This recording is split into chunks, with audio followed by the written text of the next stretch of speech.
Hi, Shakti here. Welcome to my channel.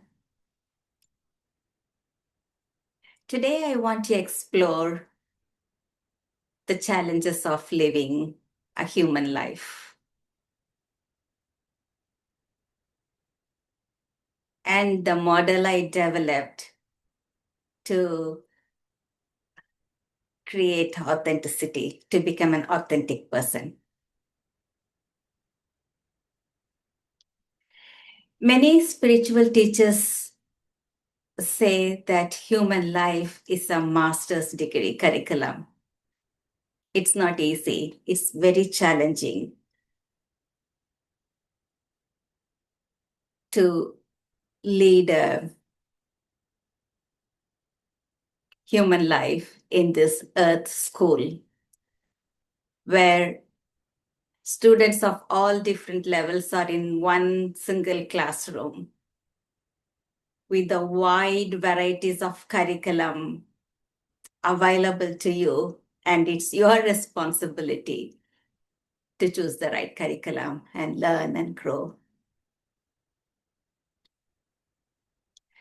At some stage, it seems adaptability is a virtue, it's a good quality, it's a survival technique.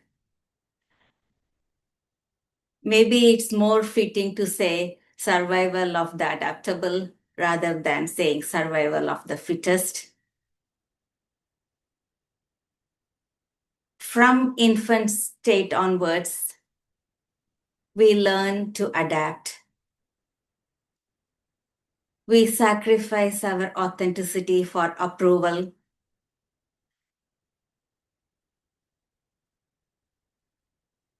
We yield to the reward compliance gets us.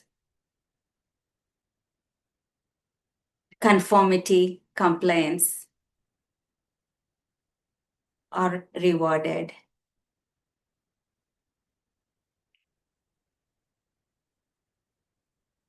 To get approval, to become adaptable in a given situation, in a given stage in your life, whatever stage you are in, right from early infancy. We learn to suppress, repress, ignore, reject, neglect parts of ourselves.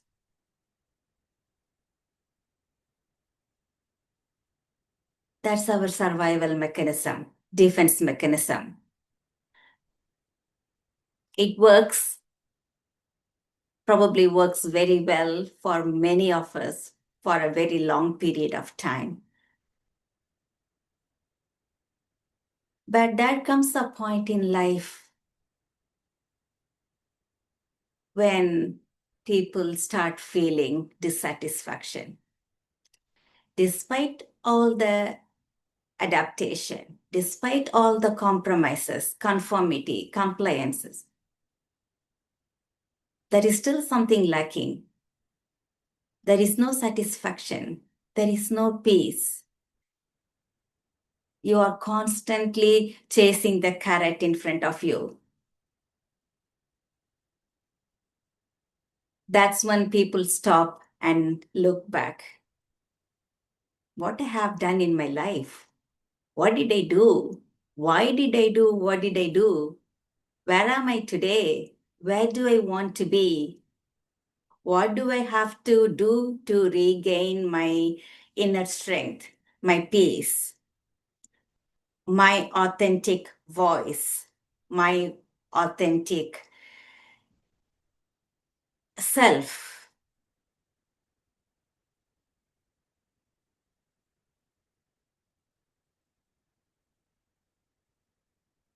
This is where I developed a technique. I call it as IACA. Inner alignment creates authenticity. Identification, alignment, coherence, and authenticity. You identify what is not you. You identify what stresses you, what gives you pain, what's your challenge, what's the struggle in your life. What's the cause of struggle in your life? Where is the misalignment? And then there are many psychotherapy techniques, psychoanalysis techniques. Many self-development books talk about it, and psychology has lots of modalities like schema therapy, inner child work, family systems, trauma approach, so on and so forth. Using any of those techniques relevant for the given condition, you do your alignment. And when you align, that means either you drop away the parts of you that is not yours, or pick up the parts that you rejected, that you suppressed, that you neglected, that you ignored, and then integrate it. So there are two ways. One is to drop everything that you inherited that doesn't belong to you, that's not you, that you were conditioned to perform, conditioned to do, and then pick up and integrate the parts that are actually yours, which you neglected, ignored, suppressed, and repressed, and rejected. So that's the alignment process. When you do the alignment process, your heart becomes light. You feel light altogether. And your heart is more at peace. That's coherent. Your body, your heart, and the mind are aligned. That means you think what you feel what you think, and you talk, and you do what you think and feel. They all match. Then you become an authentic person. Who you become an authentic person. Inner alignment creates authenticity.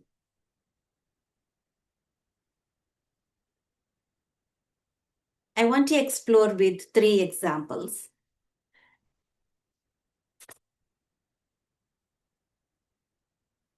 The first is the superstitious layer. I mean, if you know it's superstition, obviously, it makes you laugh, how was I caught up in this superstition? But if you grew up in a culture where certain things are followed, and when you are punished, if you did not follow, then it becomes your conditioned behavior. For example, having grown up in India, in South India, there is a practice that, you should not step on paper. Paper is a representation of goddess of learning. So if you step on paper, you won't get good education. That's the concept that's drilled into our brain right from childhood. So if you step on paper, immediately we have to do this one, touch the paper and do it, so that, you are momentarily asking forgiveness for stepping on paper. So even as an adult, if you accidentally drop a book or step on paper, the body experiences a micro flash or a nano flash of anxiety or guilty. It's an unconditional somatic trigger.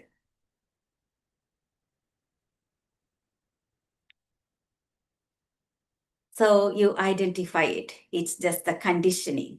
Stepping on paper and education has nothing to do with each other. Yes, we have to respect everything. We should not be disrespectful.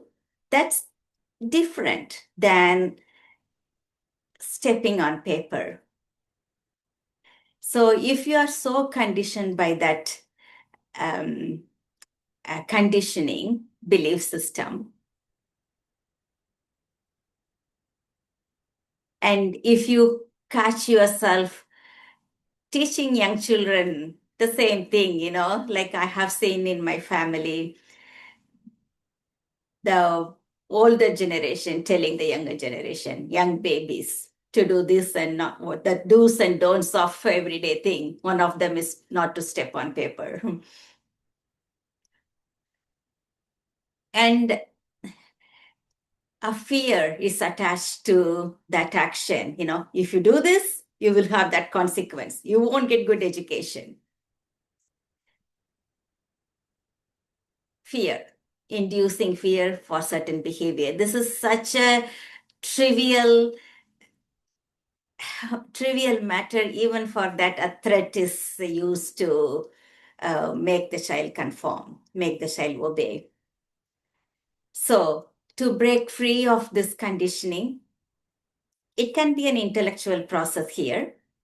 Doesn't have to be a somatic release. You can ask yourself questions like, what does that mean to me if I step on paper? Or I won't get good education. What does it mean not to have good education? Or I won't have good job. What does it mean not to have a good job? I may not have enough money. What does it mean not to have enough money?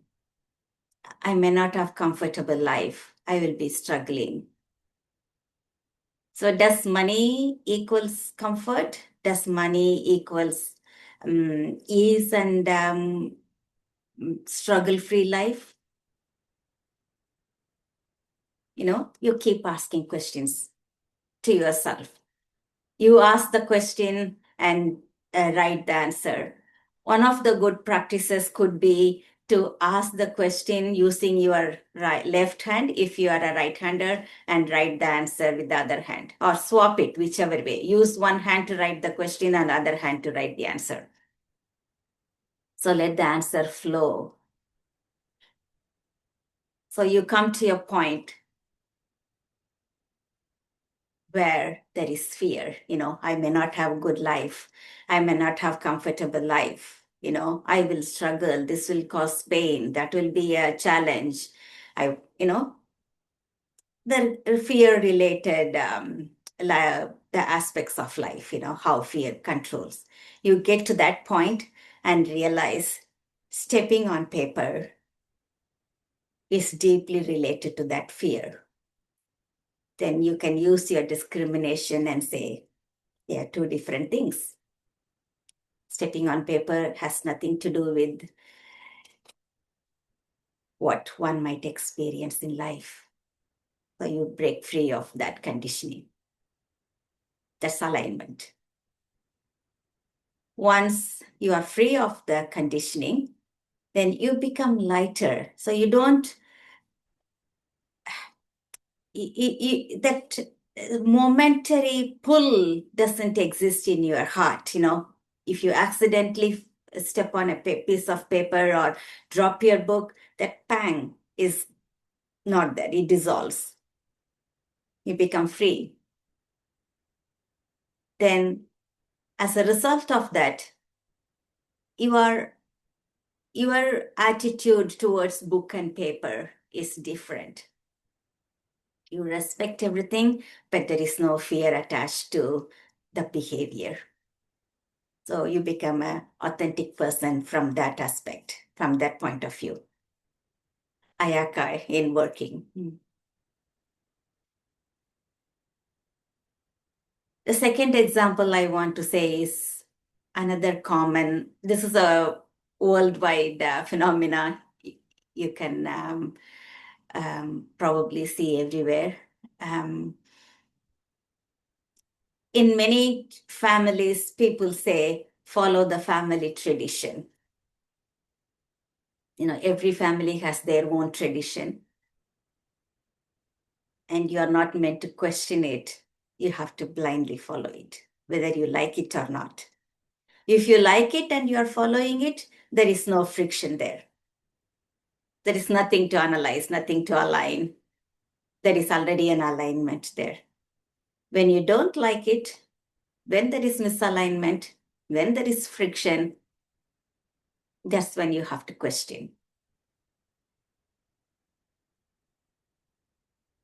If it creates a physical sensation of anxiety, a physical constriction in your chest or in your stomach, then you could take up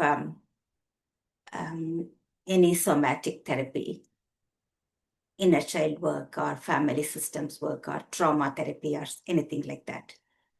Otherwise, you can ask yourself questions like in the previous example, what does that mean to me? And how do I feel for every step? Keep asking repeatedly these questions until you get to the fear. If I don't follow, I will be punished. If I don't follow, the family is in trouble. If I don't follow certain rules, I will be rejected by the society, by my family, by my society, by my community. The fear of rejection, fear of isolation, fear of punishment. People might have started the tradition with good intention long time ago. The world was a different place few hundred years ago. You can tell yourself, now is not then is not now. My situation is different. I am a different person. So that particular family tradition doesn't belong to me. And it doesn't hurt, it will not hurt me if I drop it. So that's the internal conversation you can have to become free of it. This alignment process. Once you are free of that friction, then obviously your heart is lighter, you are beaming little bit of ease, happiness, joy, because nothing is burdening you. You are free and you become an authentic person from that point of view in that aspect of life. So alignment is always the big job. Identification is big job, but alignment is a bigger job because the mind goes into denial and justification. It's very hard to dig deeper, penetrating through the survival techniques, survival mechanisms, and survival layers. But if you are brave enough, if you are strong enough, if the pain is far too much to bear, alignment gives you freedom and it makes you feel lighter and authentic.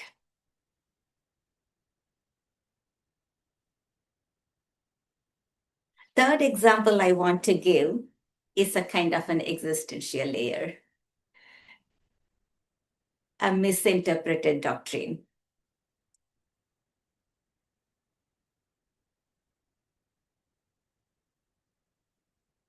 Probably everyone feels this misinterpreted doctrine.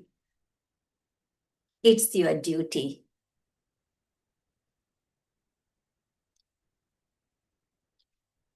Whether you are a husband or a wife, father or a mother or a child, son or a daughter, grandfather, grandmother, whatever role you have in the family, every role has a duty assigned to it.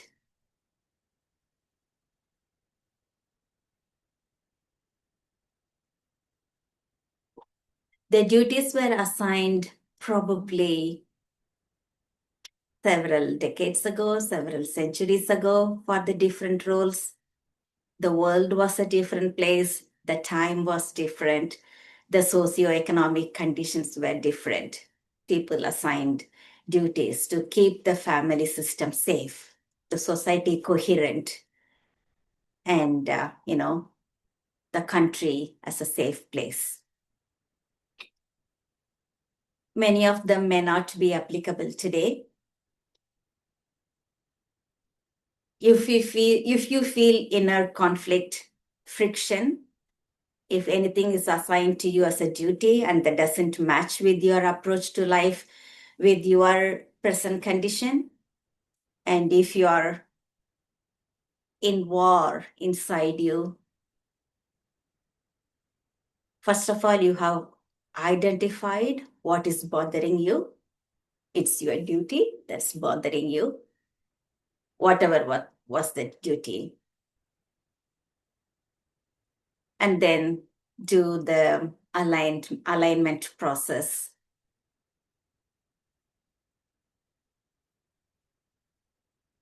Which enables you to be free of that burden and you become an authentic person. I said in few words, in few minutes, the entire alignment process. It may take weeks, months, and sometimes even years.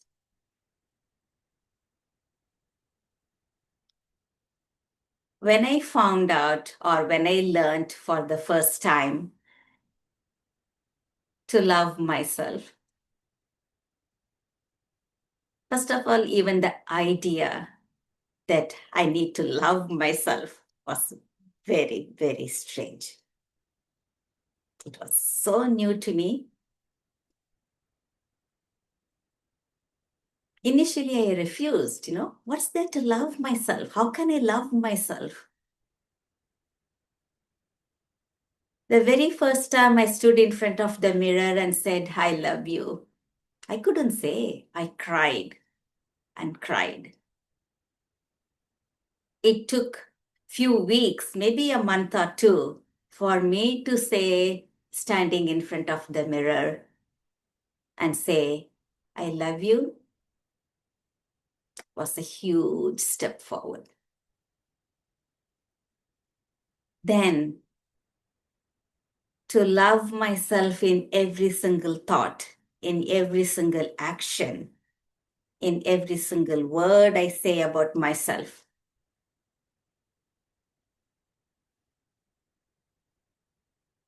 It took more than 5-6 years because we are so trained, conditioned to put ourselves last in the care list.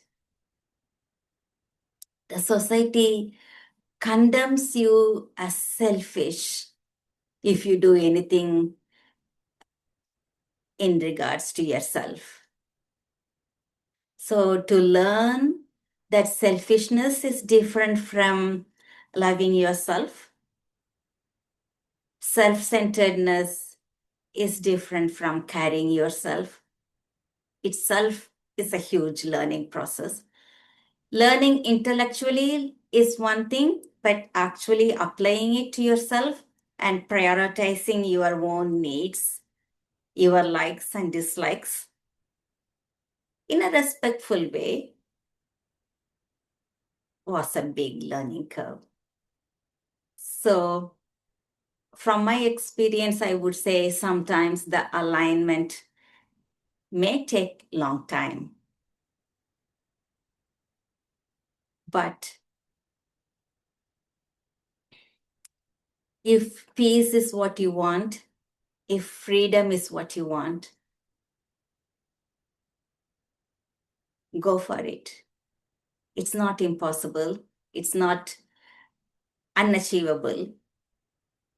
It may take long time,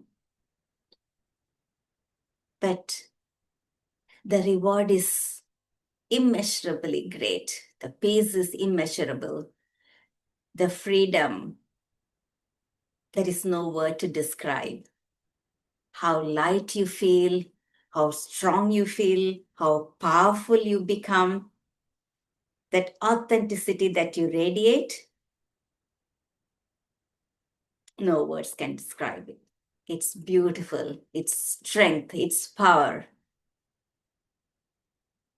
All the effort you put in is worth it.